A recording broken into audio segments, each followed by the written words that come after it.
Hello everybody. Oh, that's right. So yesterday I was driving home from the grocery and the service engine soon light came on, and I already did a little bit of research after like what I had just done to it anyways, so it's kind of seeming like it's an air related issue, but it conveniently gives us an opportunity to show a little trick on these Mustangs that you can do with the dash. So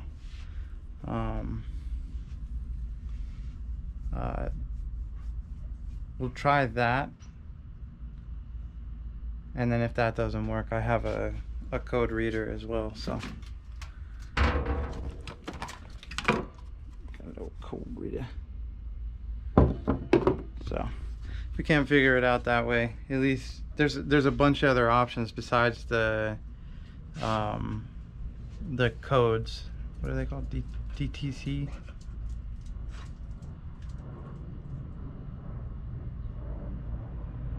I can't remember what the breakdown of that is, but or the acronym for it. But yeah, let's get started. This came out like way better than I thought. Still needs some work, obviously. I think deeper clean is in the cards for it, but I think we spent like what, 10-15 minutes on it, a couple spray downs, and it was good to go. But let's get into the car and see this little tip, this little trick, which I think is cool. I don't know why all cars don't have this on it, just to be able to pop a screen up or see the codes that are going on with your vehicle. It's like just no brainer. Why not put that on every car? Basically what you do is before you turn the key on, you press your trip meter down, turn the key on, and hold it until it does that. Then you're good to let it go. And then now start. Of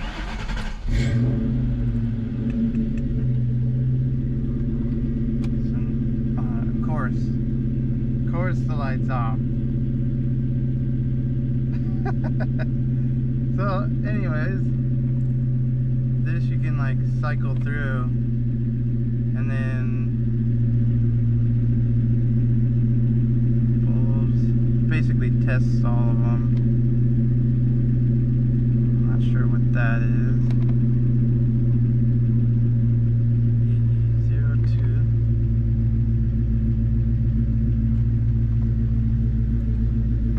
I'm gonna take a picture of that. That's one of the codes.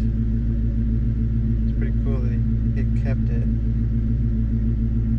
So I'll take a picture of that. See if there's anything else. There's the code, DTC D043. Oops, multiple ones. Nice. Okay, engine. I don't think this works. I think this is supposed to be like the hours on the motor. I'm not 100% on that one, but I've switched the motor out, so it probably reset and doesn't know. There's your tack. That's pretty cool. So you can have a digital readout of your tack the whole time. Fuel. Now I'm not sure if that's like pressure or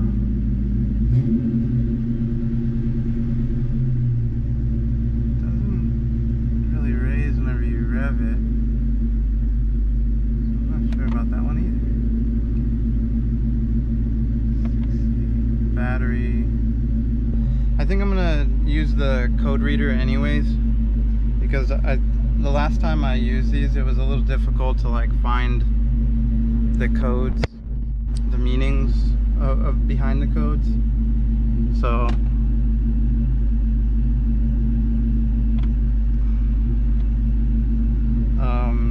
I'll just get the code reader out, and that way I have two reference points to look, because I'm hoping it kept those. But now, like you can see, the light's off.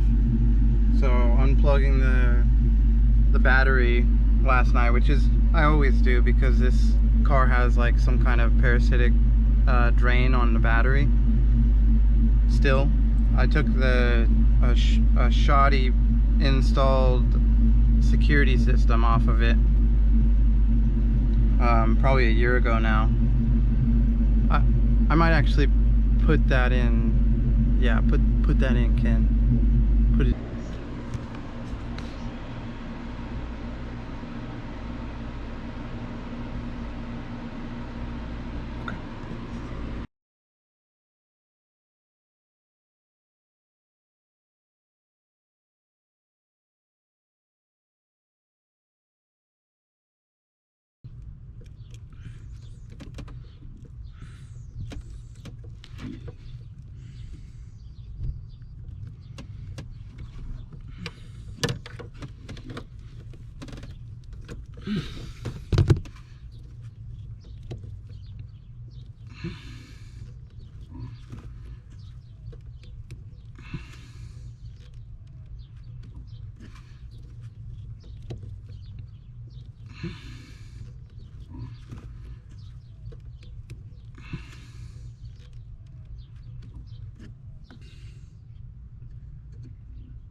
Wow. Alright, seat's back in. I'm gonna plug in the battery. But first, I think I should recruit a fire crew, just in case the bad happens. Come on. You busy? What you need? A fire crew. Oh shit. Okay, I'm on it. You able? Yeah, nothing's in the hood. Firing right there by the hood release. See it. There's a big yellow connector on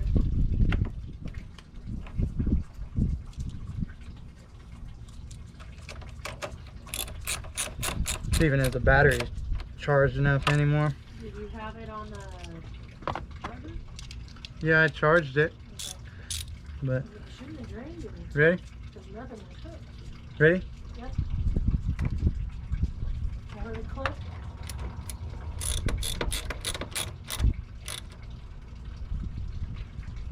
Alright.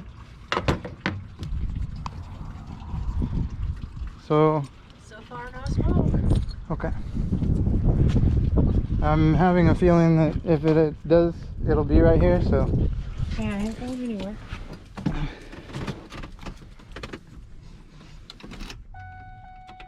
That's promising. That's not. Hell yeah! Way to go, buddy! It hasn't started in 4 days. Kate, the car starts. It does. Woohoo! Okay. Thank you, Mama. You're welcome. I'm happy for my. I did it, Kate. I was right. It worked. Special thanks to my neighbor Chad. He was the one that sponsored the crush connectors. Thank you. And he's actually the one that kind of pushed me into this. He's like, man, you gotta do it. I was like, I know I gotta do it, but it's my only It's my only vehicle. Now every sound is gonna freak me out.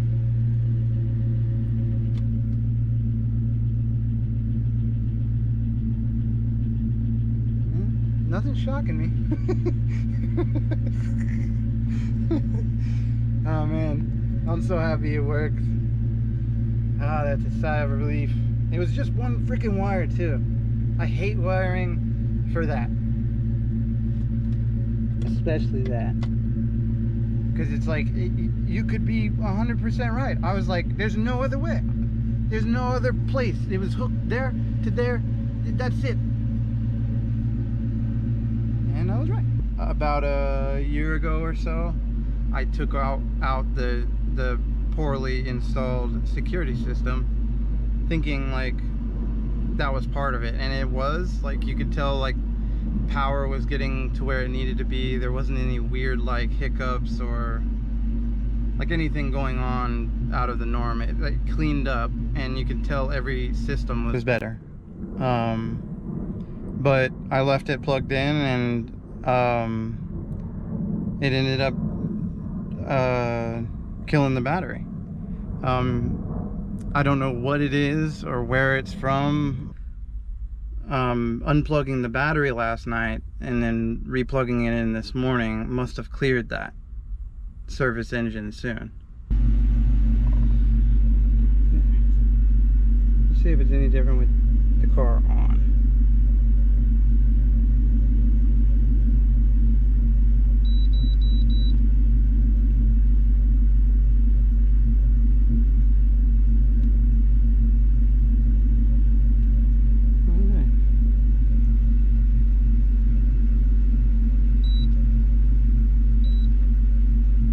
Still just one. P0113. Okay.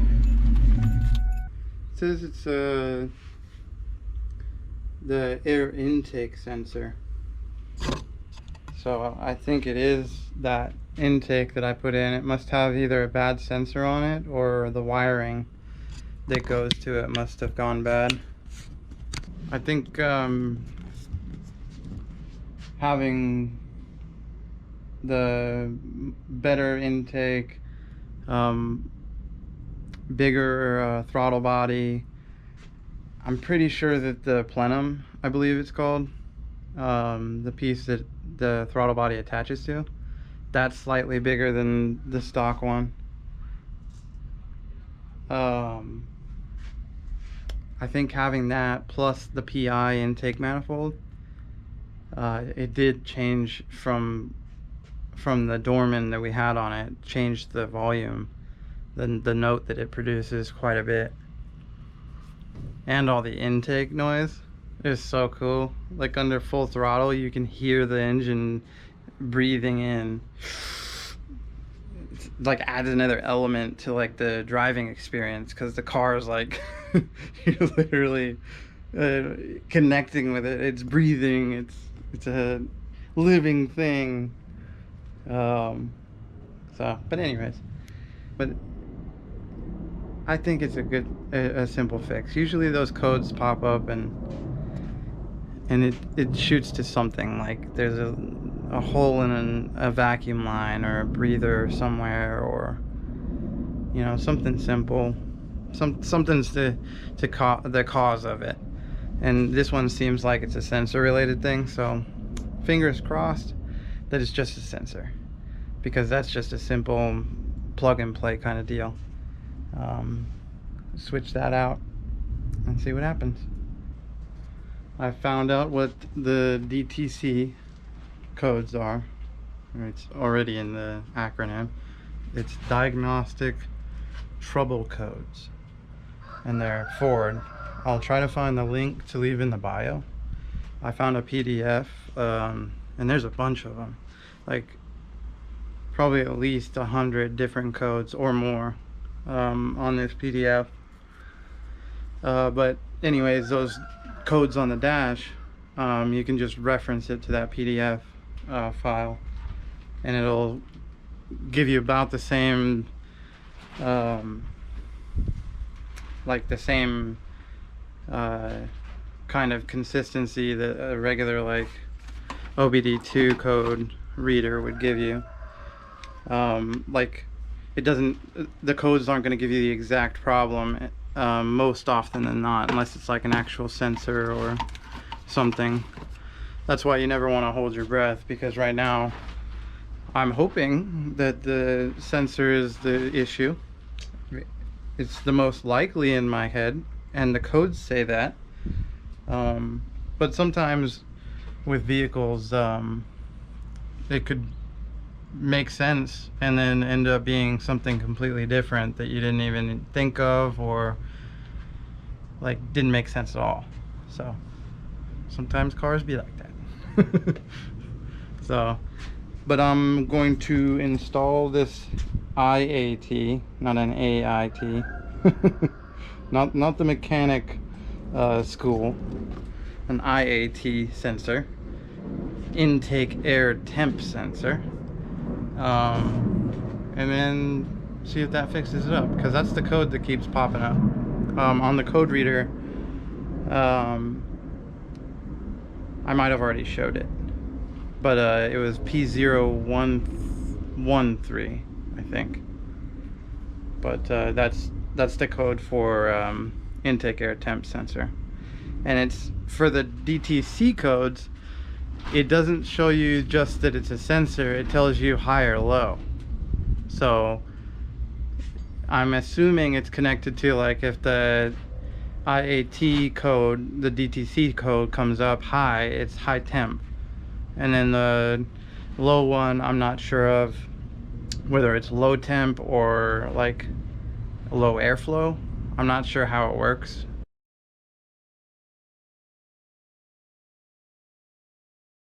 To be honest, but there is a high and low for the diagnostic trouble codes.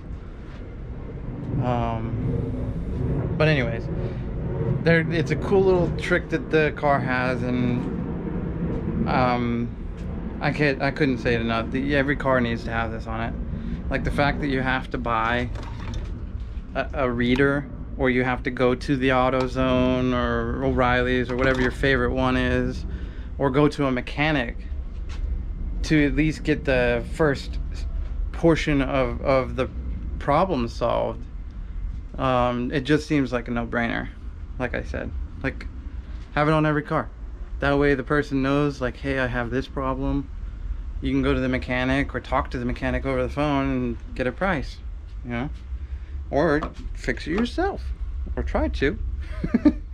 But yeah, such a cool little hidden trick that I don't have a manual for this one, so I don't know if it's in the original manuals. I don't know if it tells you to do that, but it's so cool that it has it on there.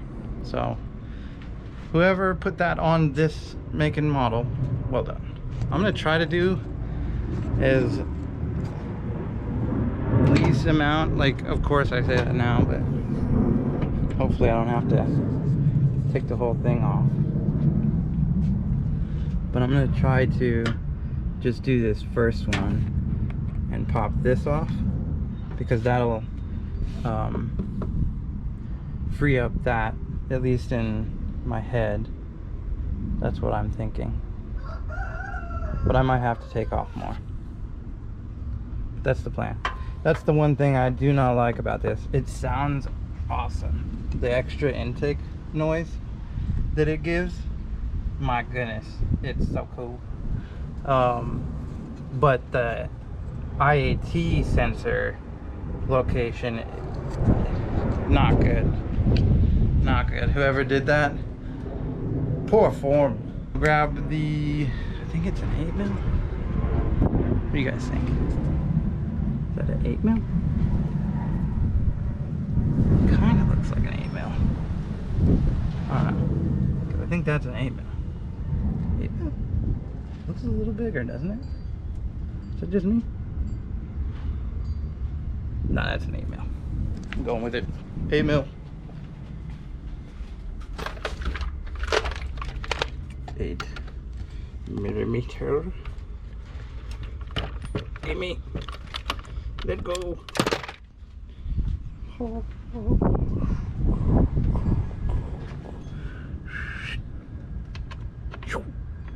$8mm. Yes. I was a slightly smarter guy today. And I brought my electric ratchet adapter. Let's see that first, because this is gonna have to come off. Undo that. Undo that.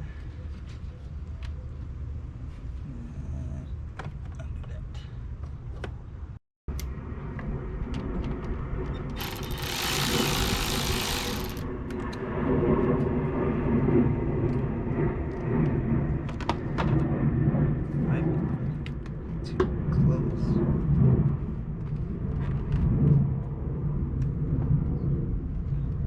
No. Come on. Yay. At least get that unplugged. Yeah.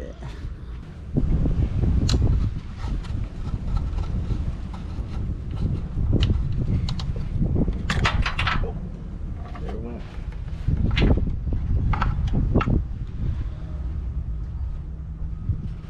Alright. Kind of looks bent, doesn't it? But I was right. It is just like a grommet fitting.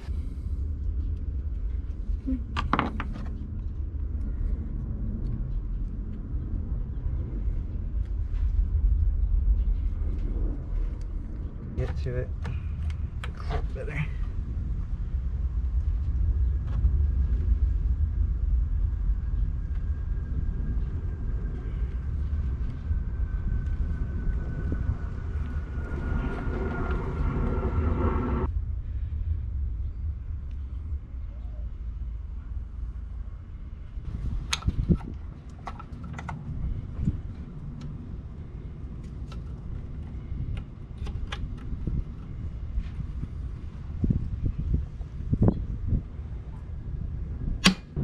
But it's being too much of a pain in the butt.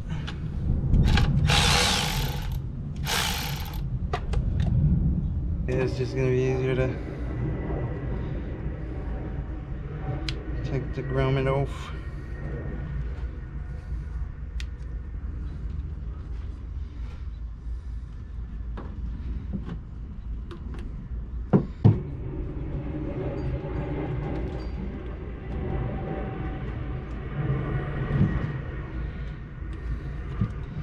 Like pushed it through.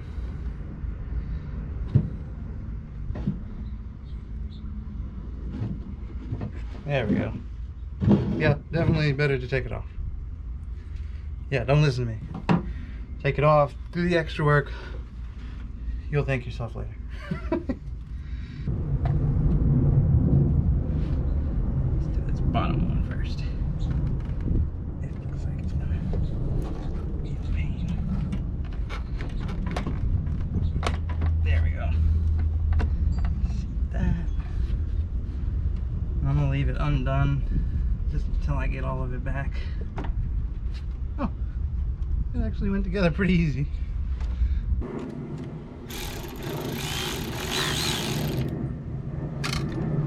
I think this clip might have gave up.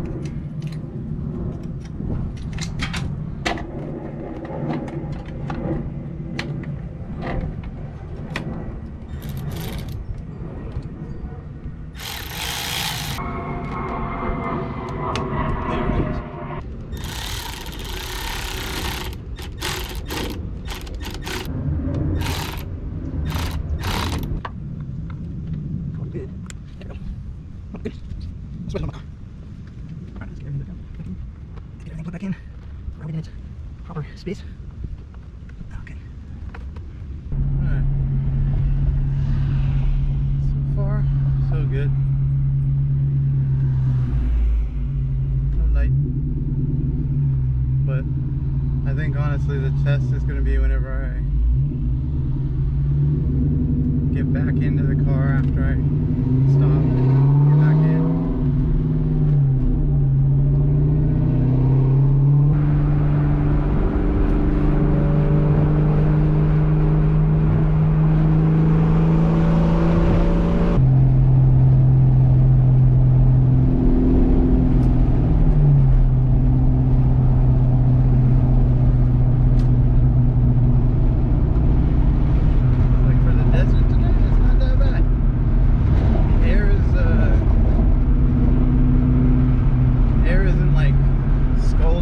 hot, but that's where air goes. It's not too brutal. And it's finally drying up a little bit. Humidity here in the desert, plus 110, 115. It's brutal. I'm sure Florida knows what's up, or Texas. I bet you they're humid all the time. But it makes the heat just whoosh, makes you feel like you worked out a bunch without even doing anything.